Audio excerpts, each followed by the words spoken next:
Attention, citizens. It's time for Super Pulp Science. This is Super Pulp Science, where we talk about how genre gets made, and Gregory attempts not to thump on the table while he talks. We will see to which degree we achieve success today. I am here with my special guest, former co-host, returning co-host, building mate, author extraordinaire, Samantha Beiko. And other extraordinaires on the podcast are, of course, our producer, Dan Vadeboncoeur. Sam. Gregory. You have returned from strange land, one that I know little about, the land of the Christmas market. Correct. I have crossed the wintry desert of tinsel-clad commercialism to bring you this breaking knowledge from the land of the Christmas craft market. Will the knowledge break me? Yes. No, it will just inform you slightly of a completely different type of show that I don't think you've encountered personally with your work. I've done a few, but not at Christmas. So I've done a few markets, craft-related markets, but never during the ho-ho holiday season. And I'm a little scared, actually. All right, and well, the way you buckle in and gird your loins, because we're all going to go down together this snowy path fraught with commodification and sin. You were at the Winnipeg Christmas market, but it was known once as something else. It had a name, a secret name. Yes, but it was long lost to us. Okay, well, I'm going to drop the mystical air. Yes, this past weekend, I participated in a Christmas craft market. It was called the Winnipeg Christmas Market, formerly known as Signatures Winnipeg, which is a part of numerous craft markets that occur across Canada, notably Calgary, Edmonton, I believe Vancouver, Kitchener, Medicine Hat. There are these large-scale takeover convention center with low lighting and photo ops and Santa's workshop and red carpet, and it's supposed to be a means for folks to... And so much raw edge timber. Yes, a lot and of... And white painted barn board. Yes, I was going to say barn board with inspirational quotes to hang about your house, candles, bison tallow, handcrafted chicken paintings, which my husband did partake in. A painting of a chicken or chicken, done by yes. chicken? I was hoping it was done by a chicken. Yes, just a lot of really great artists there, stained glass, jewelry, supporting local, and also a lot of folks came from all over Canada. Where was this? This was at the RBC Convention Center. But low lighting, you say? Yes, intentionally low lighting. So that I'll speak to that in terms of my. Cannot wait. Yeah. How do we get lower lighting at the convention center for our Comic-Cons? This took place in the North Building at RBC. So for those of you who have exhibited there in the past, you know there's no natural light. There is only huge overhead fluorescents, and unfortunately, the way that they are put on a breaker is that you can only shut them off by row. And the show specifically asked for this low lighting, this more ambiance, and they also had live music too. They had, I will say, also smell the cinnamon in the air. There was a lot of it actually. There was a creperie right down the road from me, and all weekend. Joey Sent, who is incredible. Member of the music community in terms of she does the photography and videography, supporting a lot of local bands. One of the best event photographers in the city. She set up all the live music for all 4 straight days of this market. That was local jukebox, her little company probably did that. Yeah, and she was there all weekend just making sure everyone was happy, and it was beautiful. There were live cellists and singer-songwriters and pianists, and it was such a nice break from hearing Santa Baby for the 85th freaking time. Yeah. And just having it like blared in my ears. But in any event, it was just a really cool vibe because they wanted just people to be relaxed and shop. So it was my first time doing a craft market. I have done, like you, Gregory, numerous comic conventions, which are a completely different beast. You know, they're a little more DIY. And may I also say, as we are casting a little shade over the, commercial vibe of a Christmas market. Let's be clear. Comic-Cons have their own vibe and is no less commercial. Like they're More, I would say, probably far more. Yeah, At least at a crafters market, you have the benefit of, like, I mean, you get this at Comic Cons as well when it comes to artists, alley and stuff like that. But at a craft show, you know that people have made the things themselves, and they could take comfort in supporting local artists and stuff like that. And there's a clearer divide between what was brought in by a truck. Yes. And what Is there stuff like that though? Is there like stuff that's just merchandise? No, it's all handmade. Yes. Okay. So I'll get into the application process in a second, but yes, Comic-Cons are they have a gimmick, and it's now what it's become is come and see celebrities, get your photo taken with them, and then on your way out, buy a Funko Pop of that celebrity's character.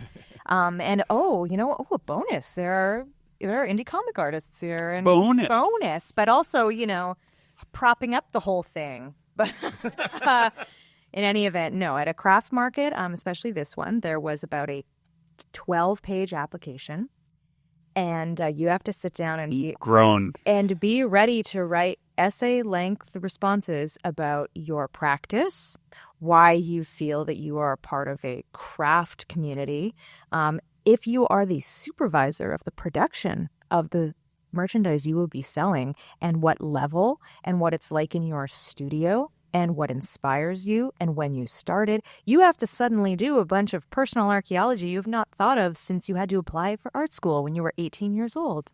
And you have to supply photos as well, proving that you are the supervisor of said work, of you working in your studio, painting the pictures, drawing. You have to supply samples. It's a whole deep process, because they want to maintain that level of curation where, look at what we are putting on. These are real artisans. You are really supporting an artist. It's been a number of years, and the real archivist of where we were, what time of year it was, and who we spoke to get in this operation is Justin Curry, known the world over as Chasing Artwork, and he is, of course, on other business currently. So I would ask him. We did a couple. I'm pretty sure they were signature shows, but don't quote me on that. And back in the day, what I remember was having to send lots of booth photos and product photos, and basically vibe. Like, how is your booth going to feel like it's always been there as a built object? Was it like part of getting into the show? I imagine it's difficult for showrunners because they're going to have a lot of people applying who didn't make their own stuff, right? People who just order things in bulk from the internet and get it shipped over here from Asia, and then they try and sell it at a show. Right. They mark it up. That's what they're trying to get rid of, or not let those people in. And also just kind of ensures the quality of the product, I guess. Although it's like depends on the person making it, right? Like the quality really varies depending on what it is. But when you were done that exhaustive essay length, I actually felt real good about myself. I was going to say, afterwards, I was like, wow, no one's asked me this in so long. It's validating. It feels so nice to remember that I actually use my hands and I'm not just fretting constantly about marketing or promo or social media. I definitely felt that about the punk rock flea markets application. There was a whole section that was like, tell us about some things about you, that qualify you as a DIY person who really cares about, like, what are some community activities that you have participated in where money was not the point, Yeah. Things like that. I felt, and when I was done filling that all in, I feel better about myself. It is better that you should rush upon this blade than enter the circle with fear in your heart. How do you enter? With perfect love and perfect trust. Sam, you're not selling crafts, though. You're selling books primarily. So what is it? How did you do? Because, dear listener, wait, let's just frame this in case you're a new listener. We've had a few new listeners. Okay. Right? One of the things we do here is, of course, talk to creative professionals about how they stay professional and creative at the same time.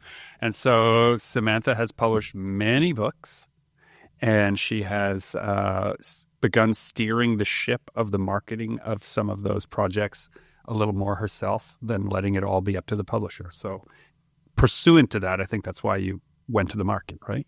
Yes. So I write young adult fantasy novels, series novels. So I have quite a few on the table. I have 2 series, and I have also a comic that has been printed as a graphic novel. Krampus is my boyfriend.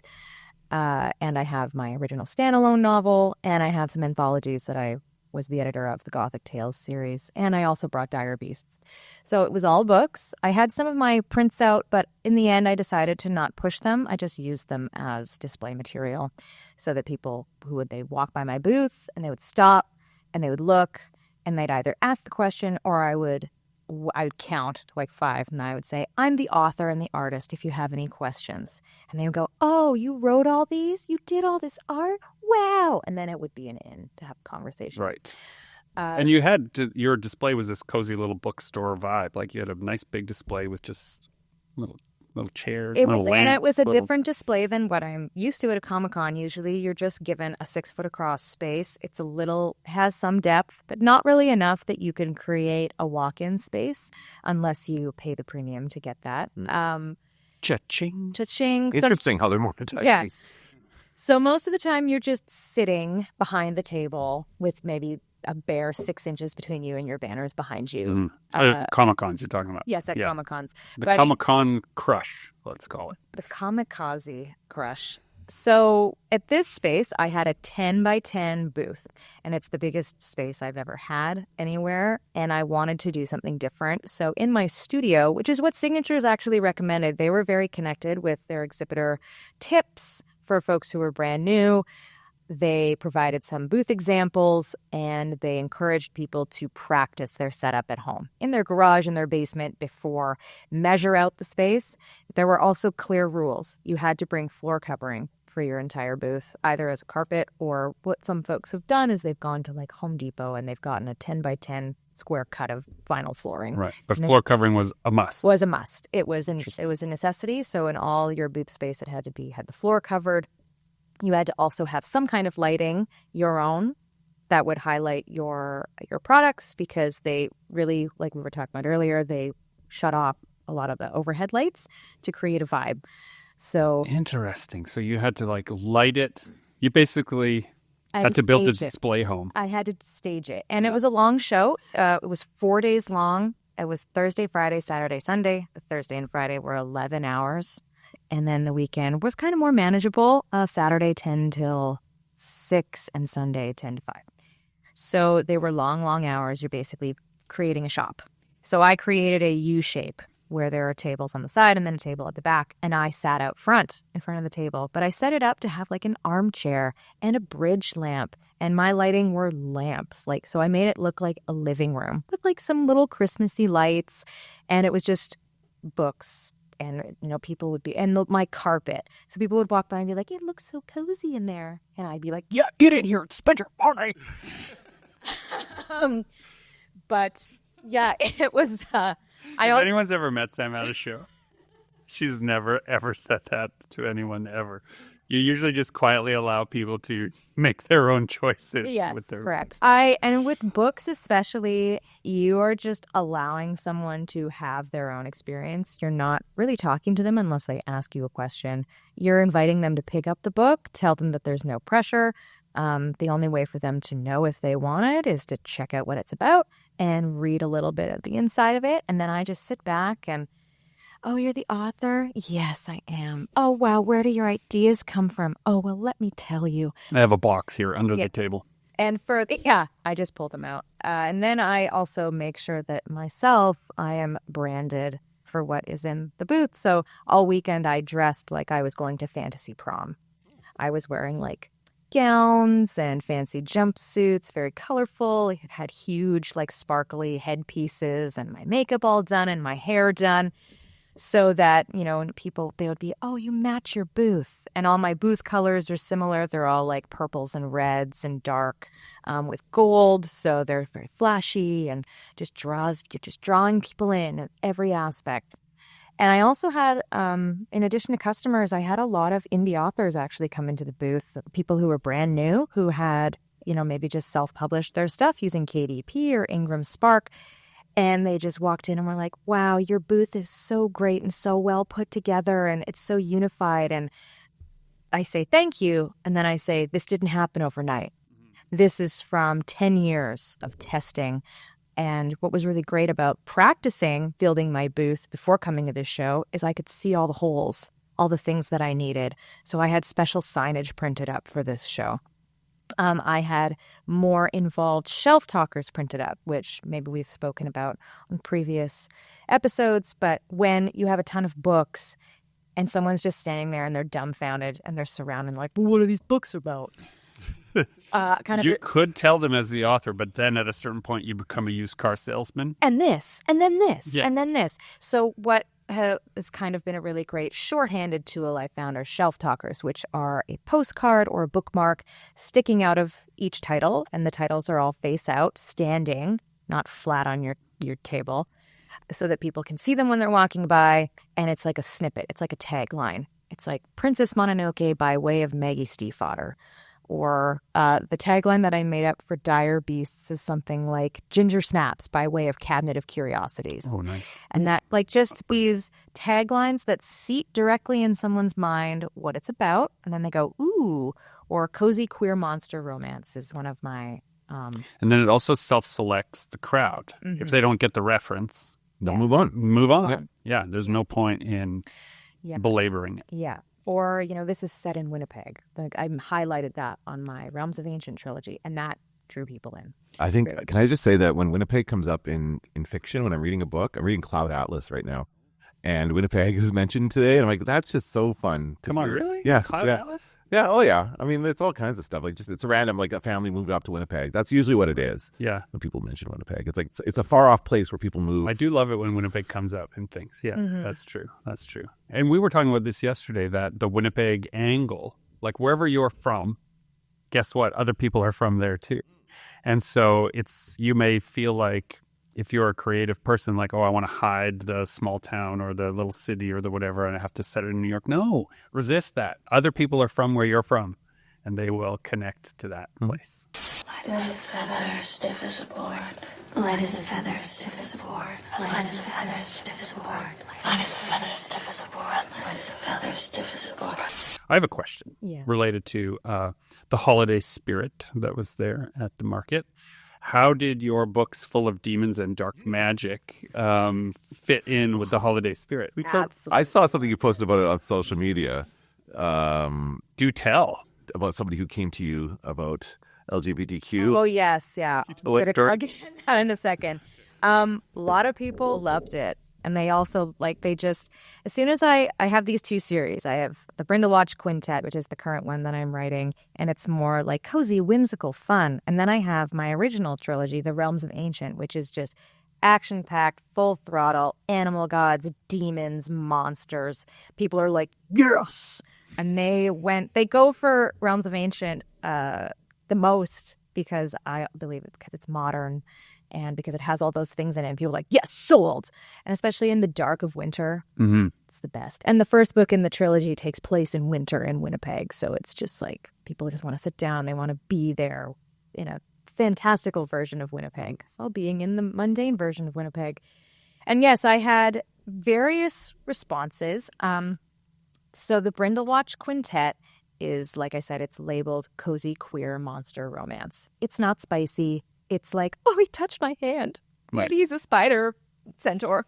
And he's wearing a cravat.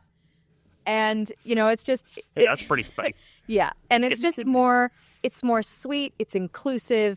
It's queerness without the homophobia. It's just part of the world. And it's just great. I am so happy that I get to write in this world. And they're all labeled that. And a lot of my posters also say diverse cast, inclusive characters, queer teens, queer adults, of all stripes. And people have, at Comic-Cons, appreciate that so much. And they go for it. They just say, ooh, queer monster romance. And you just see them being magnetized across the aisle. And what was different about this craft market crowd is that quite a few of the vendors are very coded Christian. A lot of the barn door inspirational quote vendors are Christian quotes. It's Christmas. Keep Christ in Christmas. And that is the vibe. And that's also the vibe of the crowd. I often say, oh, Christ, this Christmas. Oh. Yeah, every year. Or around my child, which for good or ill, when my exclamation is Christ on a rickety crutch. Oh, no. And this is not to disparage Christians at all. I was raised Roman Catholic, R.I.P., to Jesus, I guess. Because the religion is still doing fairly well, as far as I know. Yes, religion is still doing fairly well. I went to parochial school across the board. That means a school that has saint in the name and teaches religion as part of the curriculum. So I don't disparage that. That's a thing for people, and that's good. It's not for me. That's also fine. I'm not going around inflicting anything on anyone. I'm just boop, boop, boop, writing my little books. And a lady comes into my booth, and she had come in before, and she was very friendly. She was a fellow vendor. You could tell everyone was wearing the same badge. Very nice. And she took a look around, and she wanted me to tell her all about all of my books. But then she had to go because she had a customer. So she came back. We were having a really great talk, and she purchased 2 of my books. And as she gave her money over to me and she was leaving, and she just kind of looked around again, and she was like, yeah, I didn't want to buy any of the books that had gay people in them. You have these signs everywhere that say your books have gay people in them, LGBTQ, whatever. And I know why you've put them in your books. Like, I know it's a good thing, whatever. But I just can't. I can't have it in my house. I'm a conservative Christian woman, and I can't expose my son to that kind of stuff. I was just kind of standing there like kind of agog, and then I just was like, okay, great, have a nice day, and just kind of rushed her out of there because I was just like, well, I don't want to talk to you anymore. And later I was talking with a friend of mine, Chelsea, who runs Raven's End. I just want to intercede or just ask a question. I've been in that space many times also, where people have come to my table at the Comic-Con, thankful because they've found my old-timey vibe, not recognizing that while the vibes are old-timey, the values are not. And so they feel free to share a very myopic worldview about how people should be. And I must, because I have something that has a guy in a top hat, believe that also. And what I find the most cutting is that, oh, you looked at me and you felt comfortable and felt like I was your ally in this. Right. But I mean, that's just because you're white. Yeah. That's really all it is, right? yeah, I think so. But then I wonder, so I've often felt you're much better at navigating the space in general. And I look often to you as a person who is doing a lot of the work, and it's like, okay, if Sam would be upset at me for how I'm handling this, I'm probably doing it wrong. And if Sam would be like, hey, good job, Gregory, then I can try to do that. I might. I'm glad I can do that, Bill. Right? You're definitely this. So, however, as I hear this story, I hate that woman, and I don't want her to come back. But it's like, this is maybe a clumsy analogy, but one of my sons has a nut allergy. And so I appreciate when things are labeled clearly so that I don't have a problem. Do you think that she was just appreciating that things were labeled clearly so she wouldn't have a problem? She's looking Not at all. She was looking for somebody to agree with her. She definitely wanted me to commiserate with her, as if my putting queer characters in my books, which, by the way, I'm a queer author, was something that I was that I had to do. Right. Because it was market forces were dictating it. Oh, yes. And I'm pandering, and I have to commiserate with her about how tough it is these days. So immediately I just was like, oh, I don't want to interact with you anymore. And was like, okay, great, bye. And then I turned around and I took her money and I donated it to the Rainbow Resource Center. So that it could benefit an actual group whose every day is helping those who are dealing with offenses far worse than what I had to. Far worse. Oh, yeah, still far yeah. So, when I told this story on social media, people, oh, so sorry you had to experience that. And in the end, I was like, well, it was fairly minor. And I was pretty safe. And if she had become aggressive, she would not have been safe. But she wasn't. And in the end, her money has gone to a good cause, to her great chagrin. And that's fine. And if her son reads your books, Yeah, I feel the person that I feel the worst about it for is her son, and herself as well, because she's closed herself off to an entire world of people and experiences and perspectives, and maybe it would enrich her Christian experience, which I know plenty of Christians who are LGBTQ2IA allies. So it really doesn't, one is they are not mutually exclusive, but she was just very much in her stance that they are mutually exclusive. In any case, it was not the norm. I had piles of wonderful queer folks coming into my booth and just expressing joy of being represented. And that's who I do it for, not for a lady who I know what her business is, and I'm not going to say what it is either. I'm also not going to dox her, and I'm not going to put a spotlight on her because she's had enough of a spotlight by being told in this story again and again. Yes, again and again. And also, may I offer that if she's like that with you, so casually, she's going to be like that with everybody. Oh, she's practiced it right that way. And so the people that need to learn the lesson, just how it sounds like, they just have to spend a few minutes with her anyway, so we don't have to caution. Kind of like a dog whistle, I guess, eh? Or like you say it's something like that to see if the person will respond. Like she's jabbing me with a stick, Yeah. but she's given me her money, and now I can give her the boot. And I love what you did with her money. I love that you donated to the Rainbow Resource Center. It's a great cause. And I would say that also just doing craft markets in general, they make you vulnerable. And doing markets and Comic-Cons as a woman make you 3 times more as vulnerable. All of the indignities that I've had to endure, this was like tip of the iceberg at a Comic-Con. So there weren't that many of those occurring at this show. It was actually, everyone was quite friendly, quite kind, very effusive in their praise. And it's also different for me in terms of, I did very well. I sold quite a few books. I had 6 empty boxes by the time I was done.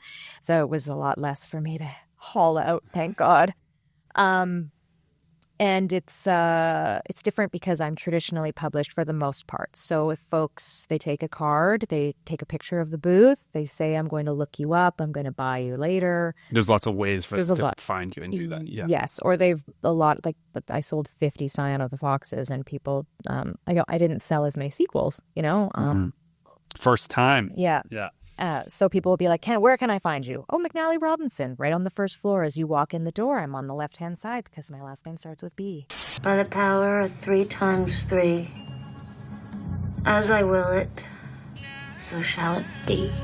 Isn't that kind of wonderful about a book in general, that if someone likes it, those of you who are book readers, if you like an author, if you're interested, no force on earth, market, strike, or otherwise will prevent you from finding that author's work again somewhere, right? It goes into the mind list, and then when you see them, find them, you're always looking for them. That's just what happens if you like a book. And similarly, if you don't, you disappear forever.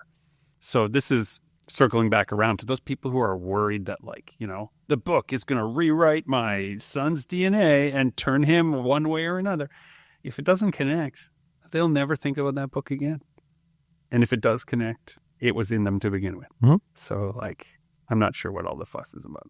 But Wow. We could have a whole podcast episode about... Called What the Fuss is About. Yeah, What the Fuss is About. It's a whole podcast, actually, and it's all about book bans and how that mentality of this woman coming into my, I would say, 80% queer bookstore and saying, I can't have any of that. There are people like her who make it their full-time enterprise. We're going to have Robertson on for our premiere episode of What the Fuss is About. Yeah. Yeah. I'm seeing the whole thing in my head. I can see the branding, everything. What the Fuss is About. Yeah. Yeah.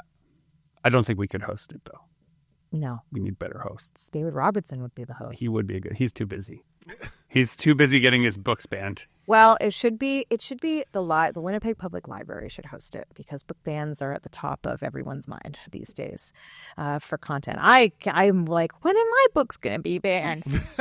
Come on. It's a badge of honor. Yeah, it is a badge of honor. Yeah. Right? Just keep putting queer things in your books. It'll be banned. I know. It'll be Yeah. banned. It's like in my misspent youth, back in the days before internet, when newspapers informed us of things. If a certain movie reviewer disliked a movie, I was certain to like it. It's like one of those. Like if a certain kind of person hates it, then it's for me.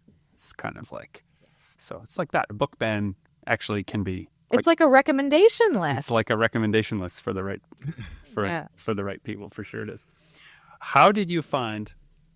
Let's just talk the physicality for those. If you're following this podcast, you've heard us extol the virtues of and lament the difficulties of doing show life.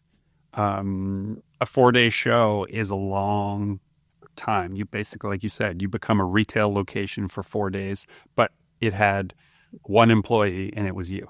Yes, I was also the person managing all the logistics of ordering the stock, of planning the booth, of developing the branding and the look, and then packaging it all up in boxes and putting them in my car. And, that sounds easy if, you're going right from one door to another. But this was all in my studio. So bringing it down from the 6th floor to the main floor, carting it from the freight elevator to the door, carting it from the door, Jenga, 3D Jenga style, into the car.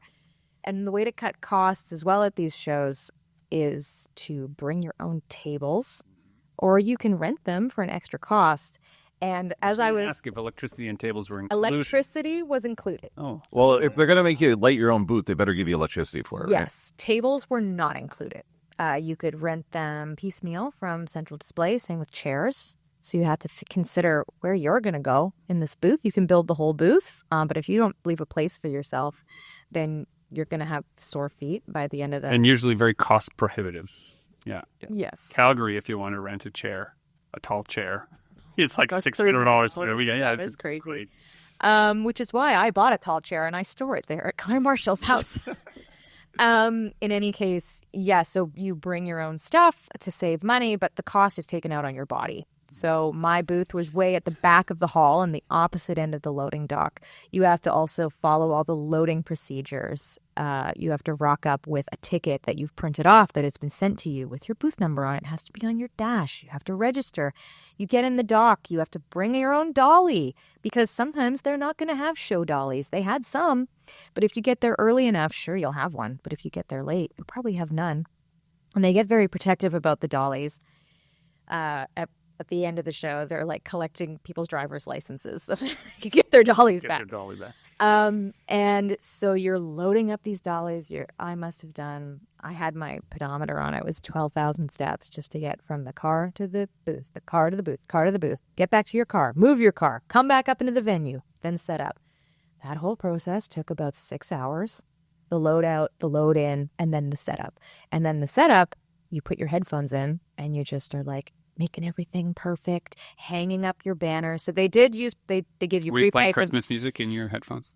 No, I was not. No, at all. I was playing something that would keep my spirits up because it's a drudgery. You have all these huge, when it's books, you have all these huge, heavy boxes, and you're just trying to stay organized and keep lift with your legs. And lift with your legs. Oh, yes, lift with your legs. You're like sweaty and disgusting. They did pipe and drape everything. So I clipped everything to the pipe and drape, which was nice. So no poles. That was actually quite a nice treat. And then making sure everything's centered and then, putting the carpet down before you can put the tables down. Anyway, it's a whole thing. And then you're doing the show hours and hours and hours and hours. And it hurts your body. You're standing on concrete. At least I was standing on a carpet.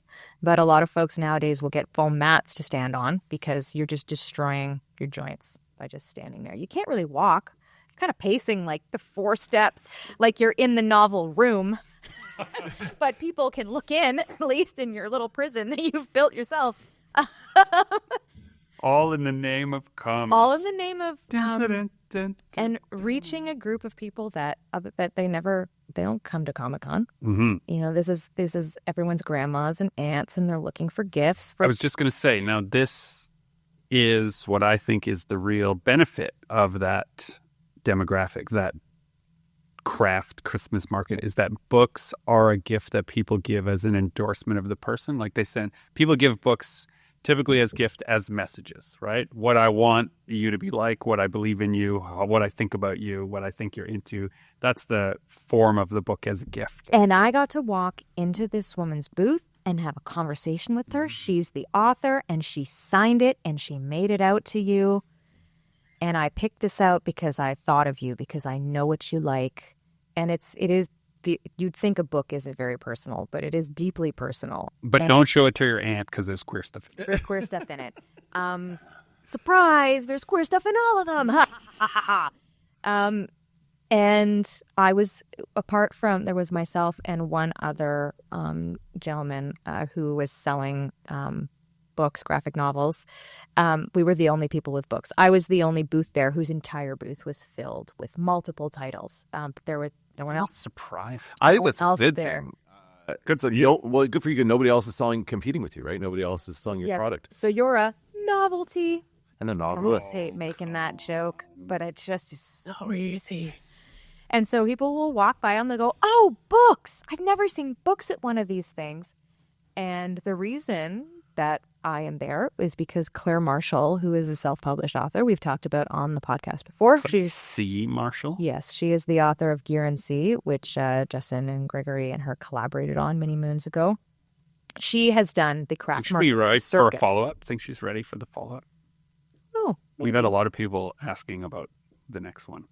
she's willing. She's back in the game now. She has rented her own van and is loading it up as we speak to drive from Calgary to Edmonton to set up for the Butterdome Christmas craft market, which is a huge That was a market. big deal in Calgary, right? It is Yeah. in Edmonton, yeah. That's Edmonton? Wait, Yeah. Butterdome, yeah. Butterdome, yes. There's Justin, if you're listening, I'm sorry I made that mistake. You would not have made that mistake. That's right. And she's the one who introduced me to the concept of bringing your books to these markets. And actually, if you want a really fulsome review, she has done postmortems on her blog, fairyingpress.com, where she talks about the experience of bringing like $10,000 worth of stock and having it all shipped on a pallet, because she would go around to all of these Christmas markets, and she would do the ones on the East Coast too, because then she has East Coast oomph because she's from there. And East Coast oomph. oomph, she's got that star factor. Being raised by the sea. Everyone is from somewhere. Yes. Right? Yeah, lead with where you're from. And she has had incredible success. And again, it's a completely different market from Comic-Cons. And so she said, you should go for it. And she, in fact, had done Signatures Winnipeg before the pandemic. And I stood in her booth. I helped her set it up. And I was like, oh, one day this will be me. And it was, dear listener, this past weekend. And the only thing stopping you mostly is the cost. Because compared to, while Comic-Cons themselves have become quite expensive for just that single table, this 10x10 booth was, I believe, $900 before taxes.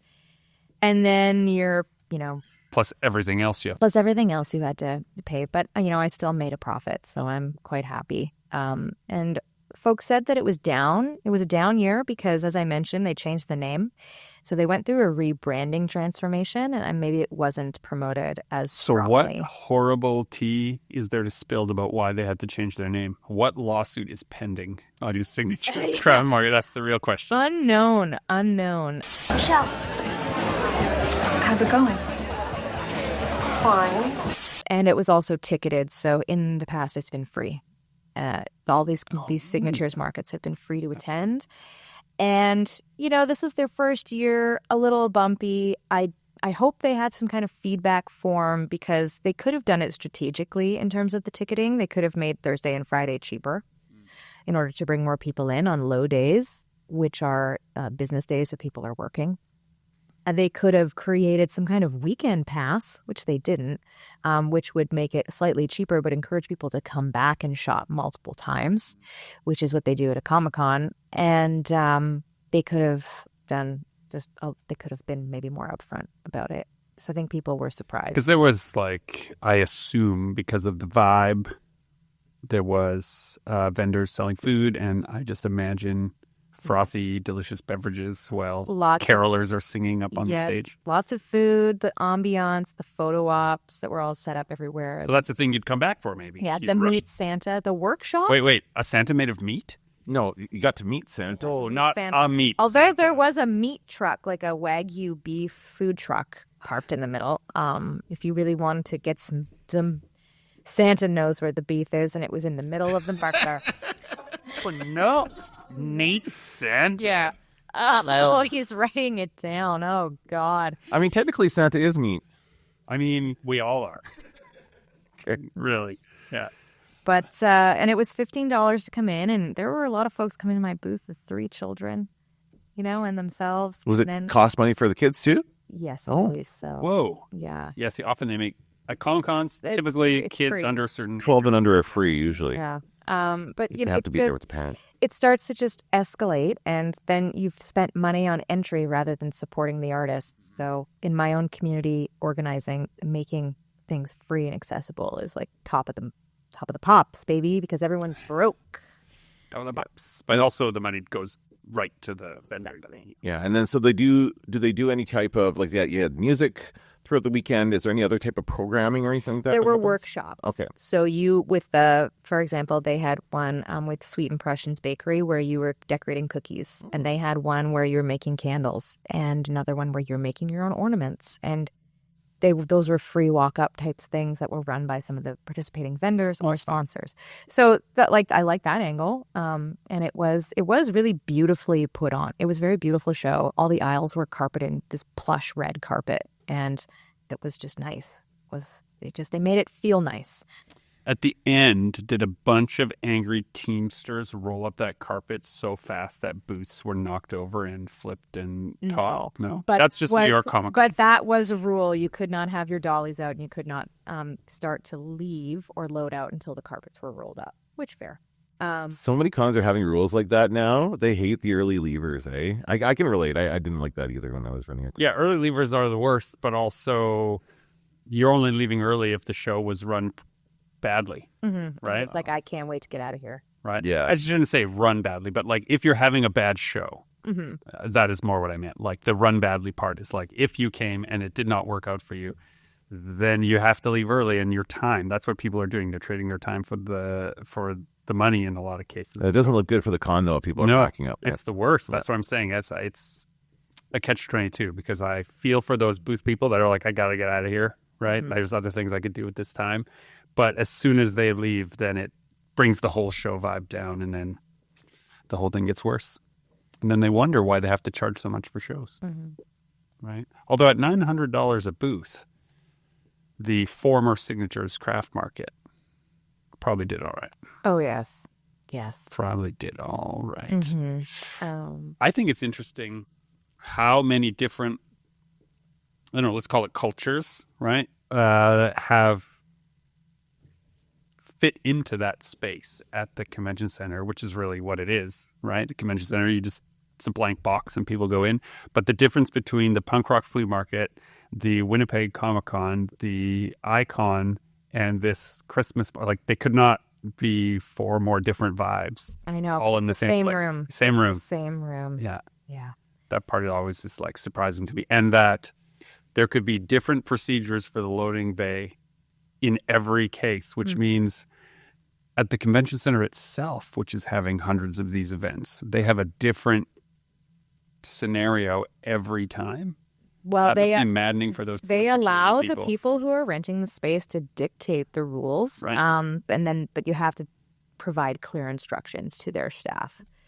And there's a lot of things that are constantly lost in translation, like the elevators are turned off and everyone is stranded, or the escalators are off, or these doors are locked, or there's no access to the bathroom, like et cetera, where it's just like, oh, they forgot, because there's just so many moving pieces in a lot of these shows. And actually one of the showrunners, she just walked by my booth and I just said hi, and she asked me how the show is going, and we just talked about the running of the show, because I'm aware of how expensive it is for the venue. Yeah, you've done events. I know who the staff are. I know the people who run Central Display by name. Every time I see them, it's just like, hey, because they kind of supply tables for everything. And they, of course, were supplying all the tables and the pipe and drape for this show. And you walk into the convention center as a vendor. Was it the splinter tables or the nice ones? Which ones did they give? Oh, I don't know. I had my nice folding plastic tables. But they had their splintery rope Like 20-year-old dollies, tables, you yeah, know, big old like the ones. dollies. And you just know all the secret ways of getting up. You know where the stairwells are. You know that the orange elevator isn't very good. You know the freight elevator is great. You know where to park to be by it. And you know the facility so well. It's like you're going to like a second home. I don't want to live at the convention center. But, you just get so used to a venue that it just, at that that aspect makes it a lot more comfortable for you as a vendor. So it's over now, Yes. but a new year is upon us. And that new year only has so many weekends, and you only have so many weekends that you could possibly leverage in that way. Would you prefer doing more shows like that or more shows like the Comic-Cons? I feel like probably the one thing that this craft market had that I didn't like were just the long hours and a Thursday. Now, I believe Calgary is a 4-day show, but it still didn't feel as punishing on the body. And it felt more lively every single day, and the hours seemed appropriate. So I don't know if I would center my life around doing more craft markets just because the hours are just a lot and the expense is a lot. And yeah, I think I would just continue to do Comic-Cons and just kind of favor those. And also for folks, shout out to all of the vendors who are parents, because my wonderful husband was just... every day he'd be like, "Oh, how can I help you at the show?" And I was like, "You're helping me by being at home and taking care of our child." Because he was like, "Oh, are you sure you don't need me to help you tear down?" I was like, "Just make sure Wesley is fine." And he was like, "Oh, okay. I'm happy that that's my role, but I want to help you more," because he sees that I am doing everything myself. And I was it becomes exhausting when it's just you. And I've said it before, but I haven't said it often enough, right? My entire job is possible because my wife was home with the kids during the most difficult transition times of travel and all of those things. She kept the stability there so that I could keep it unstable in other places. You're going to kill yourself tonight, my dear. No, I'm not. You have to do everything yourself, and that is probably the most exhausting component. And I don't know if we talked about this on the podcast, but I did the Edmonton Expo this year, and I drove from Winnipeg to Edmonton by myself because I was like, I'm sure I can handle it. And it was awful.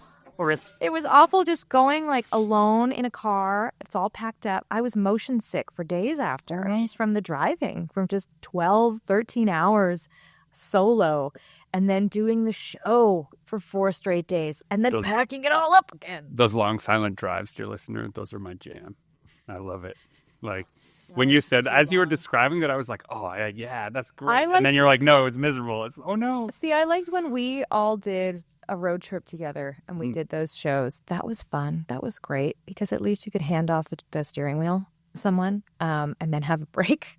That's when the long man stalked those towns. Yes, the long man cometh, wraps his arms around you again and again in his beautiful embrace. We'll keep that inside joke. And then we busted into that church, which I drive past. Well, we didn't bust into it. It had been busted into. We were sure it was through haunted. a window. Yes. Yeah. So we went. You can hear that episode in our archive where we paused. We were recording in the car, and then we passed the abandoned, possibly haunted church, and then I paused and hope that we will be seen again before we come back to tell the tale.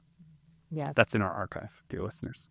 And then I did a found footage thing where I said that it ended there, and then you guys never heard from again.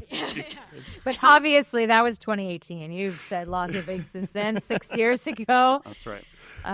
But yeah, anyway, Comic-Cons and doing these shows, and then you have to go back into your studio and make more art. Do them over and over again. Since we are now approaching the end of our time with you, Samantha. Because I'm going to go down one floor and sit back at my desk, draw my comic again. Just what I was doing before I got here. Well, that is actually what I wanted to talk about, is you've got a bunch of different projects. You've got comics projects. You've got book projects. You've got Prairie Comics Festival stuff you're doing. You've got, should I keep listing things? You've got a hot desk opportunity at the Prairie Comics Festival. Yes, you sit in it and make art, and I set it on fire. That's right, to keep you motivated. That's it. So you've got all these things going on. As the newer approach is, what are the creative things? Not the business sides, not the logistics sides, not the sling and book sides. What are the actual creative things that you are most looking forward to doing? I just want to finish this issue of Krampus is My Boyfriend, which has been languishing since my son was born. That's 4 years. Oh, wow. So when I just wanted to go back to the craft market for a second, I had all these banners printed and I hung them all up, and they're all just like a visual trailer of the show. Sorry, the comic. I wish it was a show, so that Netflix, be in touch. people walking by could like get a sense of it. It's like panels from the whole current graphic novel series as it stands, and people would just stand there and they'd just be like, "Wow, I can really get a sense for what this book is about," because they see the title and they go, "Oh, Krampus is my boyfriend," and they just kind of snort and walk away. And I'm like, do you want to investigate it like a little further? Or they come and they read it and they turn to me and say, "Oh, is he your boyfriend?" I'm like, holy Christ. Well, at least you were putting him back in Christmas. Yes, essentially. So people would ask me about it, and I'd say, to be perfectly honest, that project, which makes me the least amount of money, is the one that brings me the most creative joy. It's like the project of my heart. I would make it happily for the next 30 years. I would just sit down and do it. Someone just dump trucked some money on my doorstep. It's like, finally, now I can do what I was meant to do. And it's create this comic, which for me, I wanted to be an animator when I was young. I wanted to create Don Bluth style movies. That just these sweeping epics, but also just the mechanic of the way that they Go inside or go away. Yes, just these beautiful stories that look rotoscoped, and they have just such a emotion and a beauty to them. Don Bluth, I know you're still out there. Make that Dracula movie that you were gonna make. It looks so great. But I can't. I'm not going to put myself. I'm already in comics. I'm not going to put myself through the punishment of animation. So I'm making this graphic novel, and that's kind of as close as I'm getting to it. So I'm working on that. I'd like to get going with it again on a more regular basis. I'd actually like to take on fewer clients so that I could focus on that and writing my next novel in the Brindlewatch Quintet, which is called The Sleuth of Farron City. And I just, in this new year, now that I have this studio, which I opened as kind of a way to create another community space, but also a space for me where I walk in and I'm immediately like, this is where I can come to create, which is separate from my home, which is what I worked out of for many, many years. And I just want to do my own stuff with no care for fame, fortune, or attention. It's for me. When it all comes down to it, why do you write all these books? People are asking me at the market. Or what makes your books so special? And I was just like, nothing really. It's just that I sat down, I wanted to make them, and I made them. And here they are. Take them or leave them. I'm going to keep writing them, whether anyone reads them or not. And people are like, you're doing something for yourself. That seems selfish. Oh, my God. Isn't that always the way? But my grandma on my mother's side used to always sew dresses that people wouldn't wear. She just liked sewing dresses. And at a certain point, there was no one in the family that she could sew a dress for. So she'd take apart the previous dress and then make a different dress out of it just because she really enjoyed the practice of sewing, the calm of it, the whole thing, right? No one told her that she should open a website and sell as many as she could, because that's not why she was. It's before that Right. era, right? Well, Side hustle culture. Side hustle culture didn't exist. It was just a way in which she felt more herself to make a thing that was it. And so for you, it's books, right? For me, it's books and comics and occasional bad decisions in film and television. But no, I've loved every second of it. Dramatic pause. We do it for ourselves. And you said it best at your Shared World Once Lands launch, where you said that creating these books is all self-archaeology. That's pretty much what it's all about. And sure, when it comes down to it, you've created it, you've put it out there, and you're sharing it with people. And at this point in my career, people can take it or leave it, because I'm still just going to keep doing it because it makes me feel good and connected to the inner world that I have cultivated, and it makes me happy.